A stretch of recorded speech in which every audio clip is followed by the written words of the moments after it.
For the past 8 years, I, Harper Scott, have been pursuing dishonest people. My mood this morning was just like any other coffee black. Like fragments of a shattered mirror, evidence files were strewn all over my desk. The case of Meridian Corporation had me stuck. They claimed environmental cover-up. Follow the money, they advised.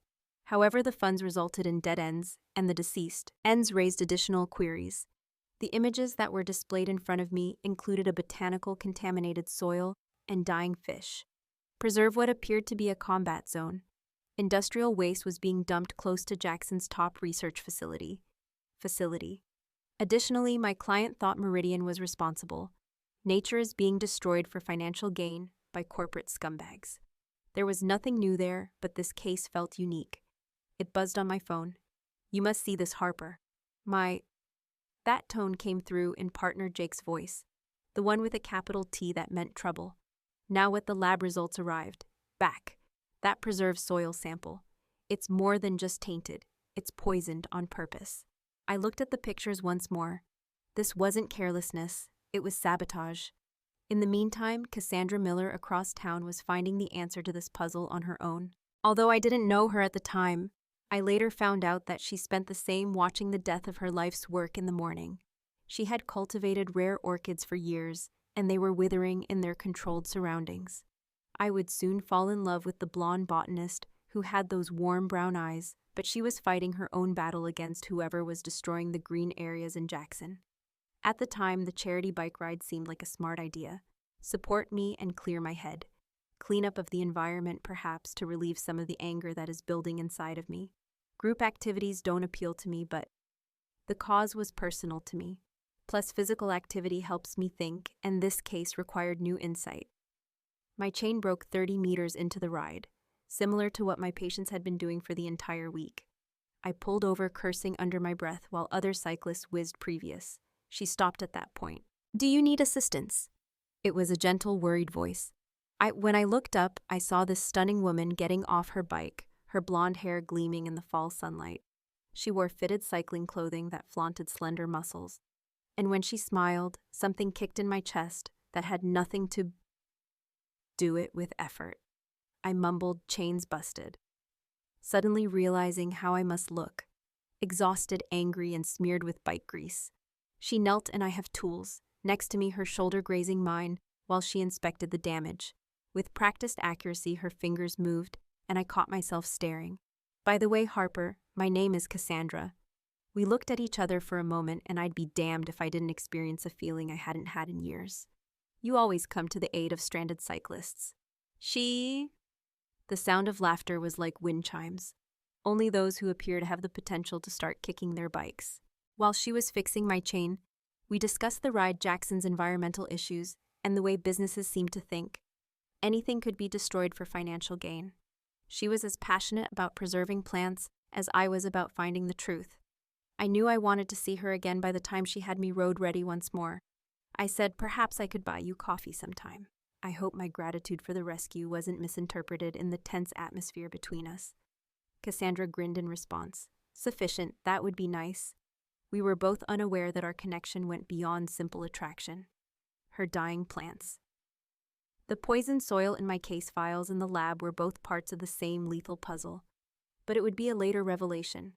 All I knew at the time was that this lovely woman had come to my aid, and I had a feeling that my life was about to transform in ways I never would have thought possible. I gave Cassandra a call 3 days following the bike ride. Not because I required her assistance. With a case. No way, I'm too proud for that. I was unable to stop thinking about those warm brown eyes, so I called. How she had grinned while mending my chain.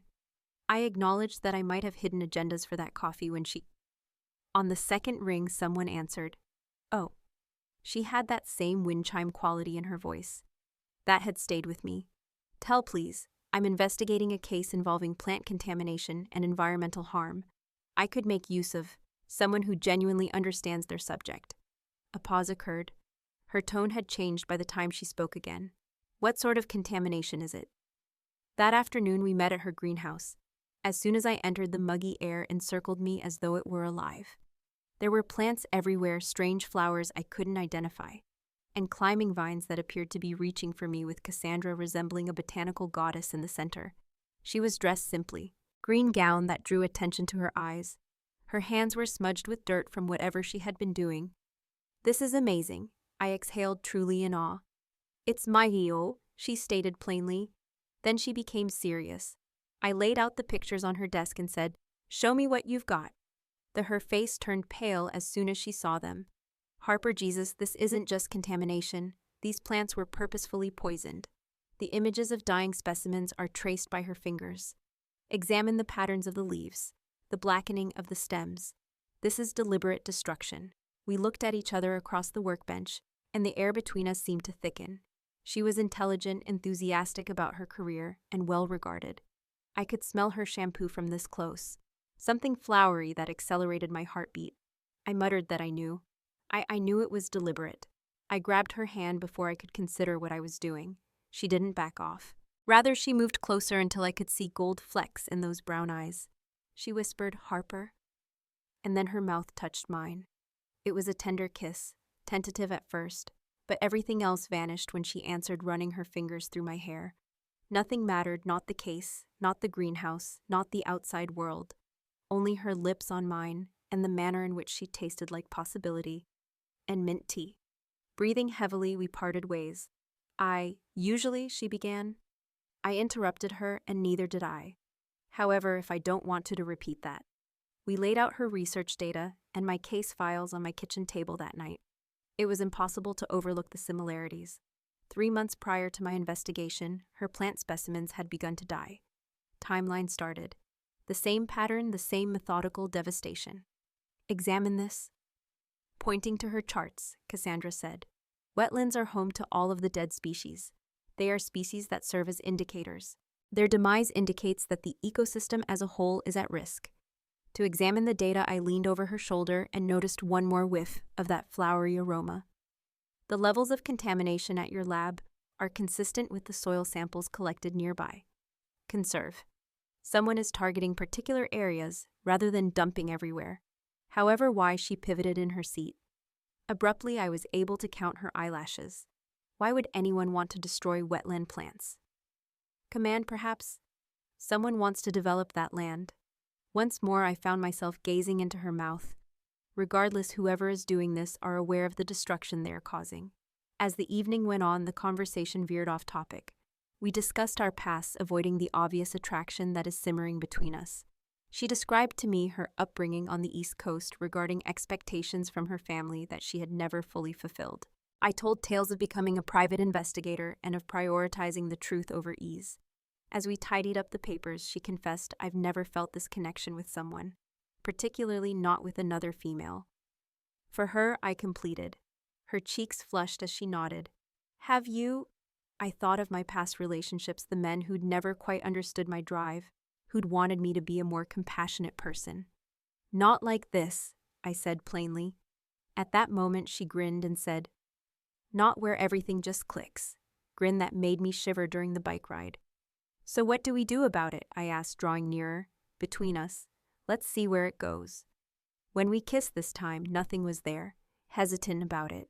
Those kisses would seem innocent in comparison to who we'd become after 3 months. However, that.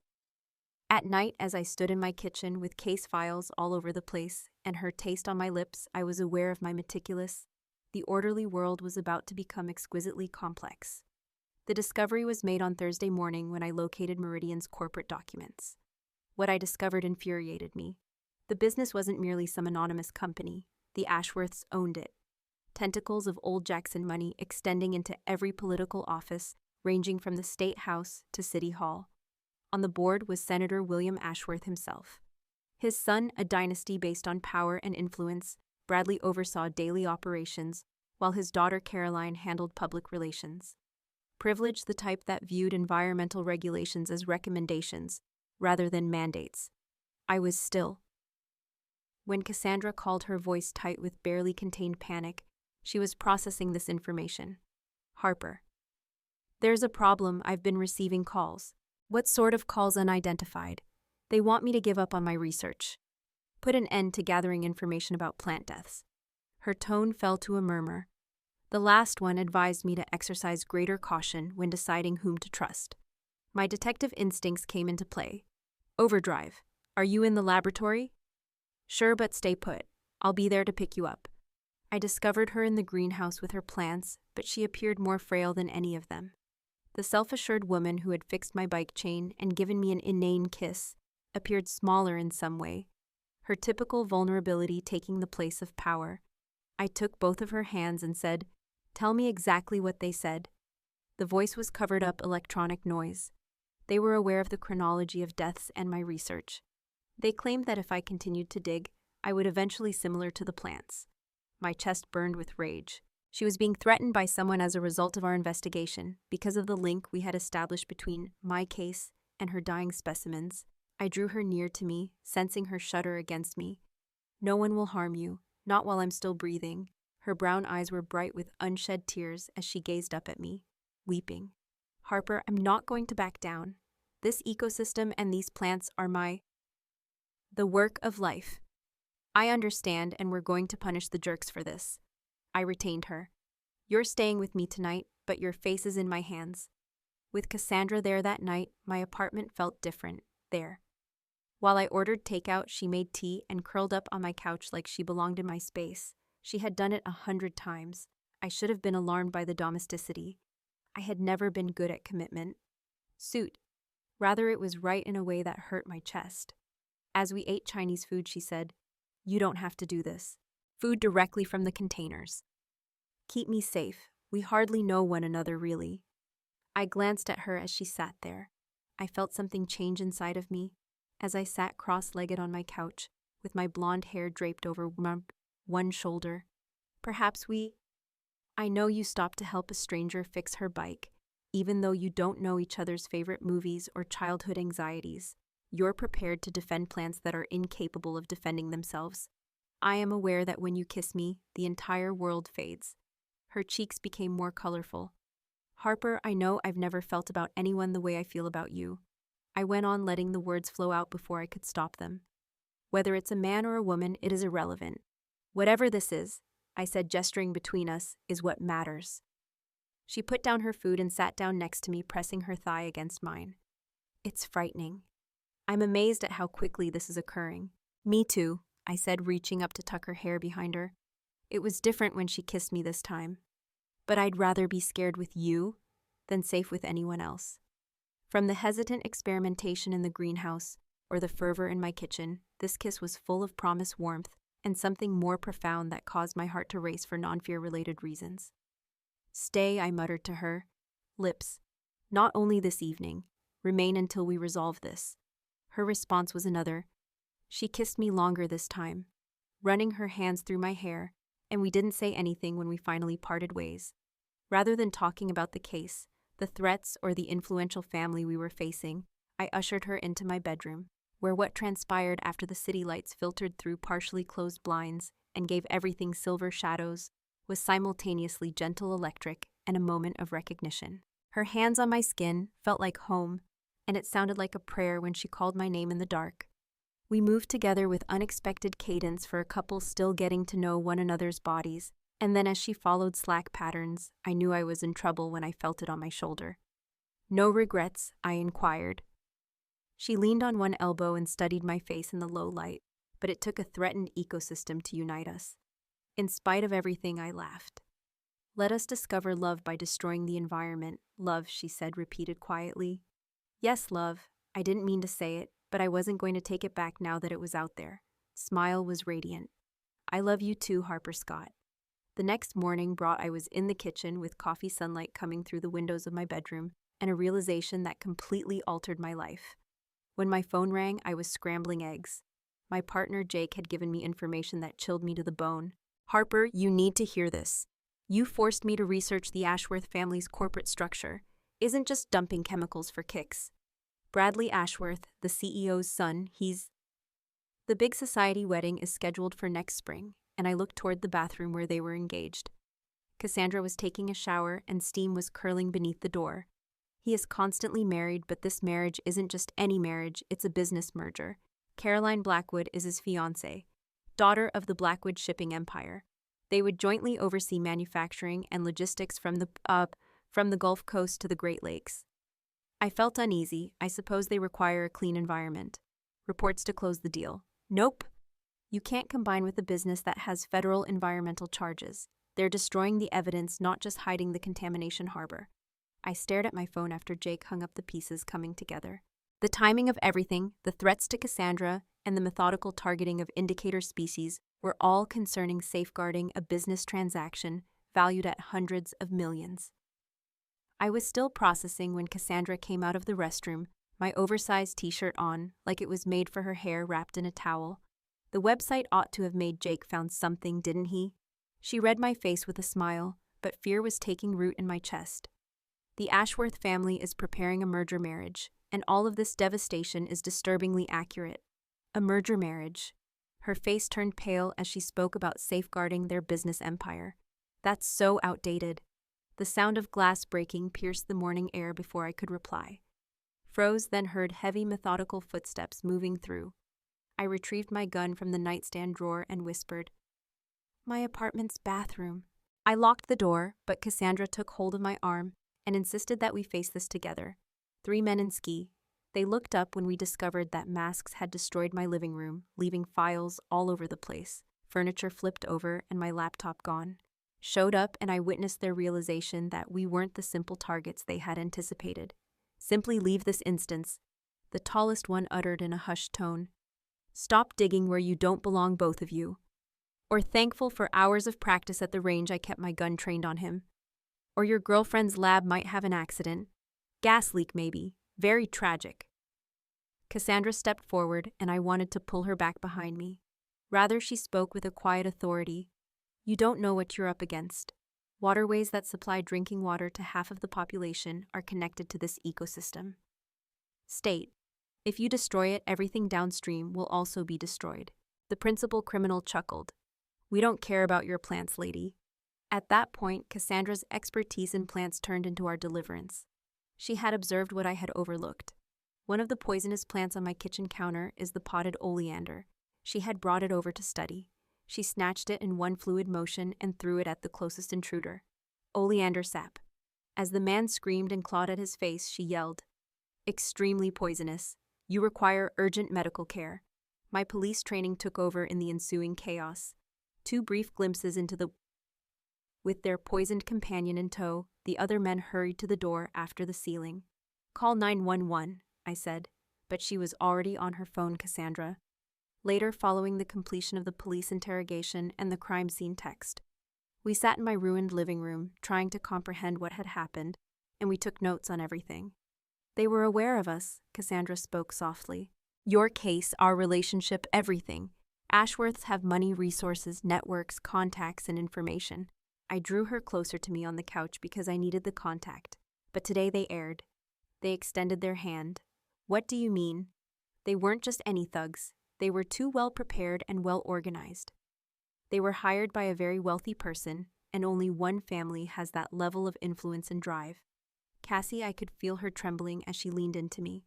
"I keep thinking about what might have occurred if you hadn't had been armed." "Hey," I forced her to look into my eyes by tilting her chin up. "We were saved by you? Back there. Quick thinking with the oleander. That was very clever." I was terrified. Excellent. In such circumstances, fear keeps you alive. I gave her a kiss. "Forehead, but we're not going to back down. This indicates that we're onto something significant, if anything." She remained silent for a while. Moment. "Then I have to tell you something about my past, Harper. Concerning why I actually traveled to Jackson." Her tone tightened my stomach for some reason. "What is it I came here for more than just the research job? I was fleeing from someone or something." She took a breathless. "My entire life, including my intended spouse, was planned by my family. When I declined, they threatened to stop talking to me altogether. I ran, so I ended up here, alongside you." I couldn't quite read her expression as she looked at me. "However, what if this case involves more than we are aware? What if there is some connection between your investigation and my past?"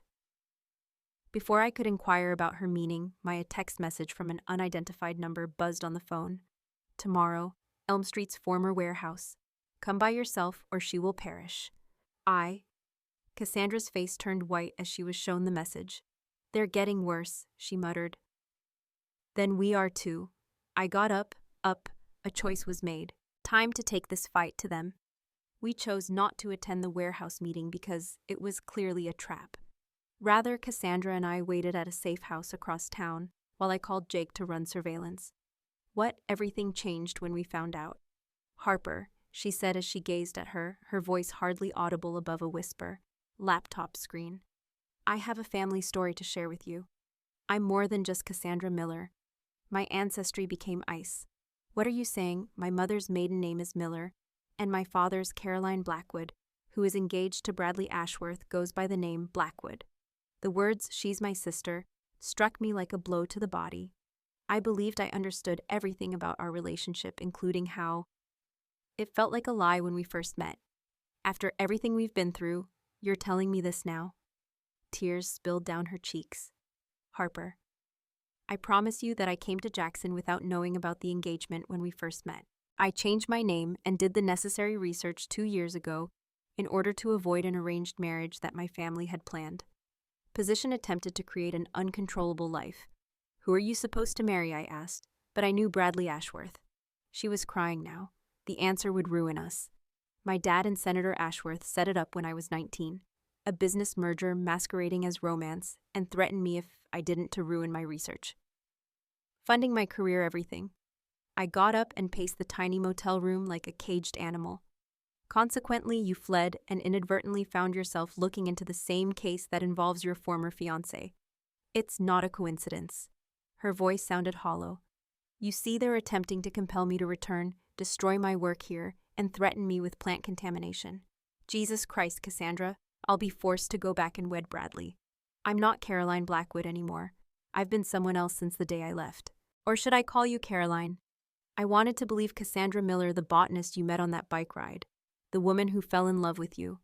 Despite my deepest desire to believe that what we had discussed was true, the investigator in me was unable to ignore the facts. How can I be certain that any of this is accurate? How can I be certain that you weren't sent here to control me, the hurt in her? Because I love you, you obstinate idiot. And because I put you above everything I was taught, my eyes nearly broke my resolve to desire. I sacrificed everything for a chance at true happiness, including money, status, and security. Before I could, Jake's voice was urgent. React. I'm sending you pictures from the warehouse. Harper, you have to see this. The pictures showed Bradley Ashworth and a blonde woman dressed in high fashion, arguing next to a black sedan. Even from the family, resemblance was obvious from a distance. That's Caroline, Cassandra remarked softly, glancing over my shoulder. My sister. Or she's been tracking you all along. She must have discovered where I am. Prior to her, before we could respond, a knock on the door of the motel room caused us to both freeze. I then pulled out my gun and gestured for Cassandra to move behind the bed, but the voice calling out wasn't menacing. It's Caroline, Cassie. Please, we must have a conversation. I noticed the conflict on Cassandra's face as her family loyalty battled with the, I whispered, it's your call. And she got up, squared her shoulders, and proceeded to the door, which she opened, revealing her sister to me for the first time. Her bone structure was identical. Caroline looked like winter personified with the same blonde hair, but Cassandra exuded warmth. Hello, sister. Caroline's eyes swept across Cassandra, observing her easygoing clothes. Her face marred by tears, then looked down at me with blatant contempt. This is your little act of rebellion, then. What do you do? The engagement has resumed, and Bradley is prepared to pardon your actions. You want Caroline? Father sent me to bring you home. Theatrical departure if you get back by Christmas. No. Cassandra's voice was Caroline laughed sharply, steady, stronger than I'd heard it all day. I won't be bartered like livestock anymore. Glass, Cassie, take a look around. You're hiding in a motel with a small-town detective who is evading armed men. Cassandra said, it's my life, my choice. Is this really better than the life we offered you? And what about the environmental harm you're so concerned about? If you agree, Bradley could stop the contamination tomorrow. I witnessed the moment Caroline said, your plants could be saved. All you have to do is come home, their target. Cassandra faltered, caught between her career and the person she had become with me. This was the true trap, emotional manipulation cloaked in environmental concern. Rather than threats or violence, I stepped up next to Cassandra and interrupted, stops anyway. Federal investigators are already involved. Your brother will still face criminal charges despite his business merger. Caroline's mask slipped, exposing something cold and cunning underneath. Detective, you don't know what you're up against. Scott, one environmental case won't destroy the power my family has been establishing in this area for 4 generations. I took Cassandra's hand and felt her fingers clench around mine. See, your sister discovered something here that she didn't have with your family partnership respect, and someone who appreciates her thoughts rather than just her ancestry. Cassandra glanced at me at that moment, and I could see her thinking. Caroline let Dad know that I'm staying away from home not for Bradley, not for the company, not for anything. Caroline's calmness totally collapsed in Jackson with Harper. Cassie, you're making a mistake that I'll pay the price. Cassandra moved closer to me, and I realized that it would cost more than just your inheritance. At least I'll pay it as myself, not as some version of myself that Father did. I felt the solidarity in that small gesture, wants me to be. We sat in silence for a while after Caroline left, and at last, I should have told you sooner about my family, about Caroline, Cassandra said. And Bradley, you ought to have. I looked her in the face, but I can see why you didn't. Running away, it takes bravery to try to change oneself in that life. Do you trust me now? I reflected on everything we had experienced, including the bike ride, the case, the break-in, and this revelation. She had acted consistently throughout, choosing me over safety, love over security, and truth over I trust you. I said sincerely, but no more secrets, referring to all she had been taught to value. If we intend to beat your family at their own game, I must know everything. Her kiss tasted like promises, and tears similar to the Caroline's final remarks turned out to be ominous in the worst sense of the word. Jake called the following morning with news that made my chest tighten in fear. Harper, they arrested your trumped-up charges of trespassing on federal property, stealing protected specimens, and stealing a botanist friend. However, the warrants are valid. As he was speaking, I was already reaching for my keys. Where are they keeping her county lockup? However, Harper, there's more. The warrant signing judge has been paid by Ashworth for years, including legal fees, campaign contributions, and everything else. Corruption and power. They had created a Blackwood-Ashworth money machine, Jackson style, that would grind anyone who stood in their way. Critical error. They'd taken the woman I love. At the courthouse, I found Caroline waiting by the steps, looking flawlessly put together in her high-end suit. I imagined the predator wearing Prada, advancing with all the restraint I could muster.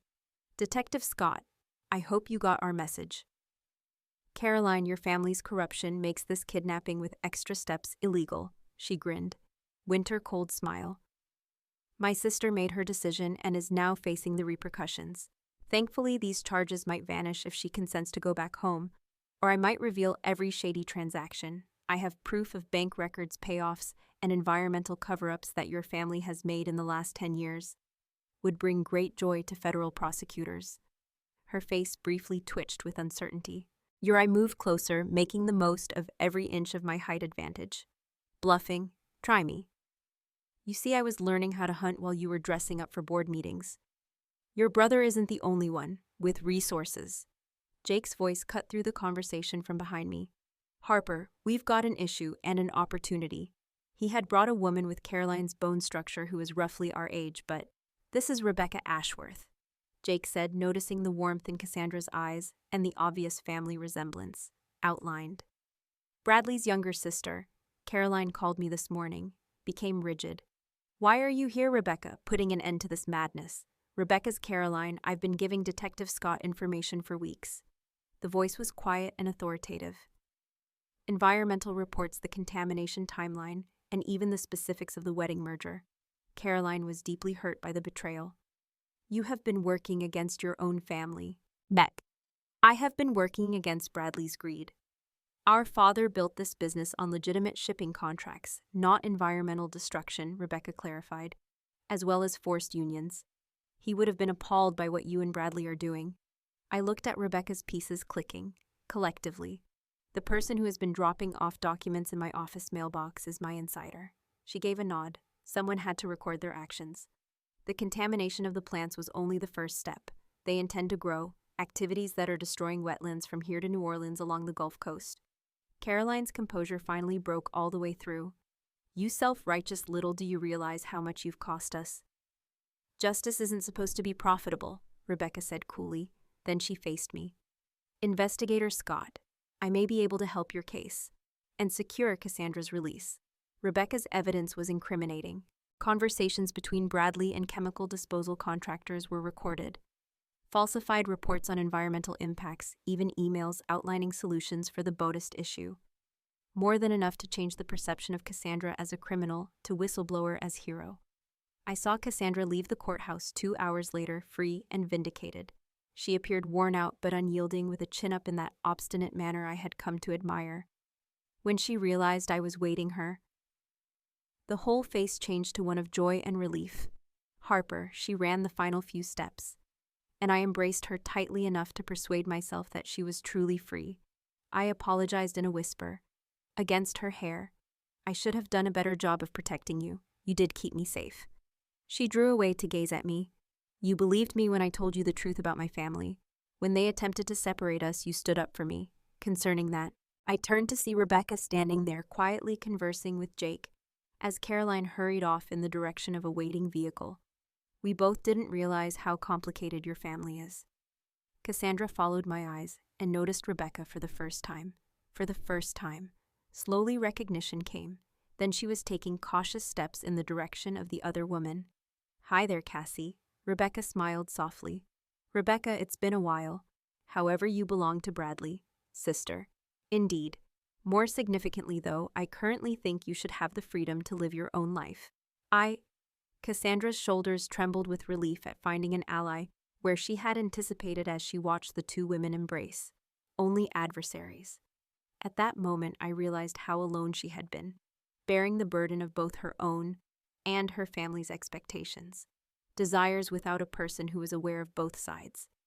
When they parted ways, Rebecca remarked, "There's something else. Bradley has been publicly canceling the engagement, saying you have neglected your obligations. However, I possess evidence that the marriage contract was never enforceable. Despite the promises your father made, he was never legally able to guarantee your life. The implications struck me like a bolt of lightning. She was never truly involved." Rebecca confirmed that it was all social theater. Strong families negotiating couldn't be enforced legally. Cassandra could leave at any moment. She simply was unaware of it. Cassandra gazed at Rebecca, then at me, taking in this realization. I believed I was breaching a legally binding agreement all these years. Disgraceful legal obligations. I took her hands and said, "You were honoring something more important. Your conscience." That we sat in my remodeled apartment that evening. Rebecca had made arrangements for expert repairs and cleaning as a sign of kindness that revealed a lot about her personality. On the new couch, Cassandra curled up against me, and at last unwinded for the first time in weeks. She questioned, "So what happens now?" "With the case, federal prosecutors take over with your investigation. Bradley and his fellow conspirators could face severe jail time. The contamination sites get cleaned up with their money instead of taxpayer funds." I kissed the top of her head, more or less justice. And us, I pivoted to view her face. Appropriately, it depends. During a charity bike ride, I fell in love with a Bodist named Cassandra Miller. Are you Caroline Blackwood, fleeing a life that never truly held you captive? She responded with a kiss that tasted like liberty and fresh starts. I am who I want to be, and I am the woman who is in love with Harper Scott. Afterward, I realized that we had both been mistaken, when the city had fallen into its nightly rhythms and the lights had gone down.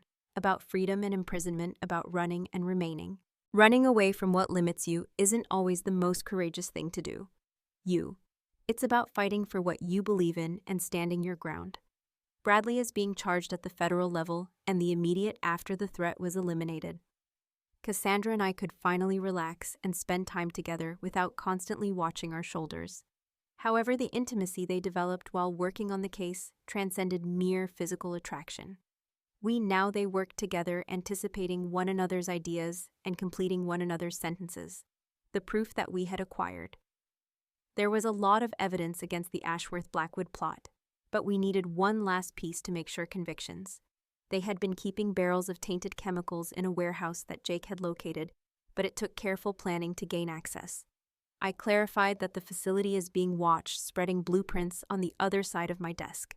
Cassandra's hair brushed my cheek as she leaned over my shoulder, sending sparks through my nervous system that I recognize. However, there is a potentially unguarded maintenance entrance on the north side. She indicated that she traced ventilation ducts with her finger on building schematics. If soil samples can be obtained from right underneath where, we'll have evidence of continuous contamination because they've been keeping chemicals. I'm still in awe of her expertise. As I was, instead of thinking like a police officer about how to enter and exit covertly, she was thinking like a scientist and figuring out exactly what in court the evidence would be most damning. We were an incredible team. However, the business collaboration was turning into inseparable from the individual one. There were electric undertones in every shared glance across case files, each unintentional. My heart raced when I touched the evidence. We both knew that the tension had been growing for days. She finally said, "I think we should go to bed," but neither of us took any action to remove the paperwork. Early tomorrow morning, rather than answer, I swiveled in my seat to give her a full view. She continued to lean over the desk, bringing us eye level and allowing me to see gold flecks in those brown eyes that had captured my attention on the first day. I whispered, "Cassandra," and saw her gasp in surprise, whatever it was she saw in my face. "Harper," she returned in a whisper. "After months of kissing, it is based on collaboration, trust, and shared risk. This time there's no hesitation. There was no doubt about our shared desires." Her flushed cheeks and parted lips mirrored my own need as we parted, both of us breathing heavily.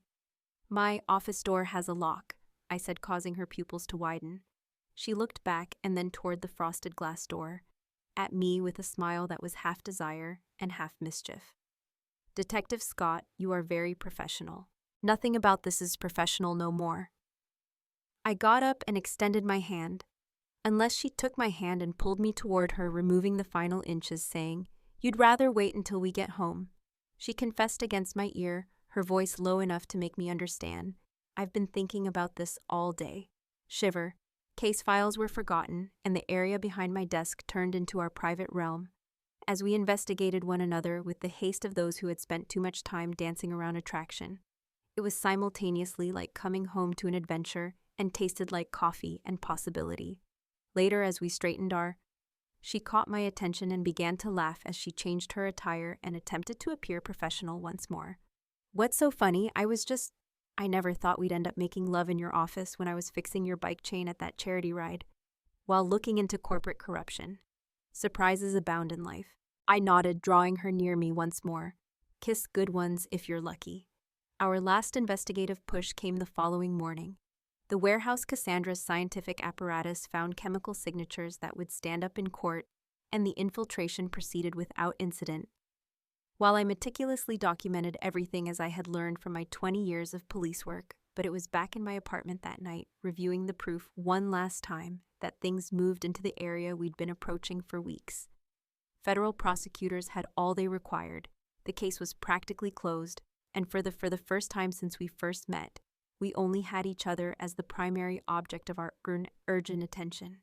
It's unbelievable that, with our final report strewn across the coffee table, she sat next to me on the couch and said, "The case is," I pushed the papers aside to make room and corrected her, saying, "We're just getting started."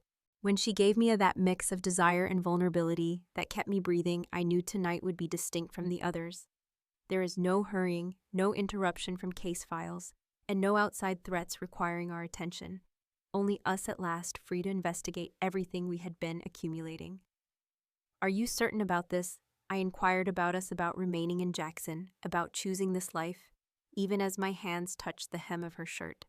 Response was to give me a passionate kiss that would dispel any last doubts, and when she whispered my name in the hours later in the darkness of my bedroom, it sounded simultaneously like a prayer, a declaration of independence, and a promise. Once, after meeting at a charity bike ride, we became partners and began looking into environmental crime. But as I lay there in the wake of passionate and tender lovemaking, I understood that we had also turned into something more valuable and uncommon. Two individuals who would have prioritized each other over everything else in their lives offered. United States versus Ashworth was a case that had never been heard in the federal courthouse in Jackson. Industries.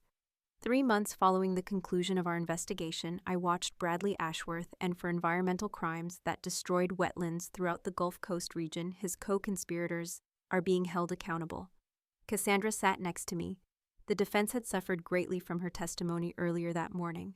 Rebecca Ashworth's insider information and scientific knowledge had created a strong case that even expensive lawyers couldn't crack. The defendants are found guilty on all counts, Judge Martinez announced. And Cassandra's hands squeaked mine in triumphant relief. Reporters flocked to us outside the courthouse for statements. Cassandra spoke passionately about ecosystem restoration, but I stayed professional and kept my remarks brief. And the significance of safeguarding indicator species. Observing her capture the interest of seasoned reporters, I felt proud of the self-assured, unrepentant, and authentically herself woman she had become. One reporter yelled at Detective Scott, "How did you and Dr. Miller create such a successful investigative collaboration?" I caught a glimpse of Cassandra's barely contained smile. Mr. Miller is more knowledgeable than I am. It turns out that criminal investigation and environmental science are complementary. Well, any plans to continue working together? Always, I replied, meaning far more than the reporter might be aware. However, a black limousine's arrival cut short our celebration. Old money and family power screamed. Senator William Blackwood appeared commanding even at 75, and was followed by an I recognized the well-dressed woman as Cassandra's mother right away. Caroline. The voice of Senator Blackwood carried over the steps of the courthouse. Let's stop this stupidity. It's time to return home. I observed Cassandra change chin, raising shoulders, straightening in that obstinate manner I had come to adore. I'm Cassandra now, and my home is in Jackson, her mother said icily. You've embarrassed this family long enough. Your sister Caroline has damage control has already started, but this trial and this public display are coming to an end. Now the only thing that ends is Cassandra's voice could be heard clearly over the assembled audience. I won't be going back to your control over my life. Senator Blackwood's expression darkened. Your world of arranged marriages and business deals disguised as love. Do you believe you can sacrifice generations of family history for a little town crush? This woman offers you nothing, no status, no security, no future worthy of your bloodline. That's when I'd heard enough. I stepped moving forward, placing myself next to Cassandra in a gesture that was equal parts partnership and protection. You are correct, Senator, that I am unable to give your daughter the life you had envisioned. I am unable to supply political support or trust funds, relationships or social status. I stopped and looked him in the eye. I can give her respect. Options, encouragement for her career, and unconditional love. Her mother's laugh was sharp as winter wind. Child, you don't understand what love costs, what sacrifices real partnership requires. You're wrong, Cassandra said in a firm voice. I know exactly what love costs. It costs everything I was taught to value, including money, prestige, and family approval, but it's worth every single penny. Sacrifice. At that moment, she turned to face me, and I noticed something in her face that filled my heart with the potential I had not dared to dream. I love you, Harper Scott, she said loud enough for everyone to hear. Not because of our differences, not in spite of them. We face difficulties because of them, not because of them, together. She was kissing me in front of reporters on the courthouse steps before I could react, and family as well as anybody else who wanted to observe. It was a proclamation of independence and a commitment to eternity, all combined into a single ideal moment. I vaguely heard camera flashes and startled whispers when we parted ways from the crowd, but all I could see was Cassandra's bright smile and her expression as though I had hung the moon. Is that how you respond to their demand? I inquired quietly. That's the answer to everything, she returned in a whisper. Anger had turned Senator Blackwood's face purple. Louise Caroline. If you leave this family now, Blackwood, you're leaving them forever. No inheritance, no trust fund, and no assistance if this relationship doesn't work out. Cassandra didn't even look back. So I suppose it's fortunate that I never make plans for this partnership to end. Her mother appealed one last time. Consider your career and research funding. Prospects. How will your work progress if you have no family ties? I'll proceed in the same manner as before, putting it forward for 3 years, through creativity, merit, and collaboration with individuals who prioritize the truth over profit. There was complete conviction in Cassandra's voice. I can change the world without your money. As the limousine departed, returning her family to the gilded cage from which they had escaped, I came to the realization that we just saw something extraordinary. Not only did Cassandra choose love over duty, but she also chose herself, the person she'd become, instead of the person that other people thought she should be. As we made our way to my car, I inquired, "Any regrets?" Escaping the drama at the courthouse. She gave the question careful thought. "About confronting my family." "Not at all, concerning the trust fund, not even a little. About picking you." She halted her movement and turned to look at me directly. "I've never made a better choice than choosing you, Harper Scott." After 6 months, those words would appear to be prophetic. However, as I stood there in the courthouse parking lot, I continued to feel the rush of love and justice. Proclaimed in public, I was confident that we would confront whatever came next. Our story was just getting started, but the case that had united us was closed. 6 months after the altercation at the courthouse, Jackson felt more like home than I had ever known. Although Cassandra's plants had been occupying my living area for weeks, she had officially moved into my apartment. Already. She was caring for ferns and orchids every morning when I woke up, humming softly as she worked, and I pondered how I had managed to survive without that sound. The project to clean up the environment was moving more quickly than expected. Federal funds from the Ashworth settlement had transformed the contaminated preserve into a model restoration site, with Cassandra leading the efforts to recover plants. As I observed her presenting her findings to government representatives and environmental organizations, the self-assured scientist she had always been destined to be. No planned futures, no family shadows, just unadulterated skill and fervor. She informed me over coffee one morning that the indicator species were flourishing once more, sharing pictures. Across the table in our kitchen, "Take a look at these populations of orchids." Since we eliminated the contaminated soil, I looked at the pictures. Only a few months ago, delicate flowers were sprouting from the poisoned earth. Life, I echoed her statement from our first case, when I said finds a way. And with the proper circumstances and adequate attention, she nodded, then gave me that look that still made my heart race. Relative to relationships, the case had brought other changes too. Rebecca Ashworth had taken over family operations, implementing respectable environmental policies and openness initiatives that would have appalled her brother. She had developed into an unexpected ally, occasionally joining us for dinner to have an equal conversation about family dysfunction and business ethics passion. She had informed us the week before that Bradley would be released in 8 years. At least white-collar facilities and security hardly make up for the harm he inflicted. However, he didn't actually win. Confinement, future environmental crimes were more difficult to conceal because of the systemic changes. Fresh oversight laws, third-party testing requirements, and whistleblower safeguards that provided Cassandra and others with legal support when businesses attempted to use intimidation. All of this was on my mind as I went over a fresh case file. After the environmental conspiracy, the insurance fraud routine was dull until Cassandra came out of the bedroom wearing my old Just a Police Academy t-shirt. After 3 years of cohabitation, she could still interrupt me in the middle of my thought. Again working late. As she settled into my lap, she inquired, and thereby eliminating the possibility of focusing on the case review. I said not anymore, shutting the file and enclosing my arms encircling her. "How did your day at the preserve go?" "Productive. 2 new species that are naturally resurfacing as the ecosystem heals were discovered by us." She reclined against me, blending flawlessly with my body's curve. I enjoy seeing things resurface stronger than they were. I listened more carefully because of something in her tone. "Are we still discussing plants?" In my arms she turned, and I noticed I had never grown weary of studying because of the excitement and vulnerability in those brown eyes. "Harper, I've been considering about what we're creating together, about our future." I wasn't sure why, but my heart began to beat more quickly. Why? What sort of thinking? The kind where I know I want to build everything with you. Not only find a solution cases or rebuild ecosystems, but instead make something enduring and scalable. Before I could inquire as to what in other words, she was kissing me with the same intensity that had defined our relationship from the start.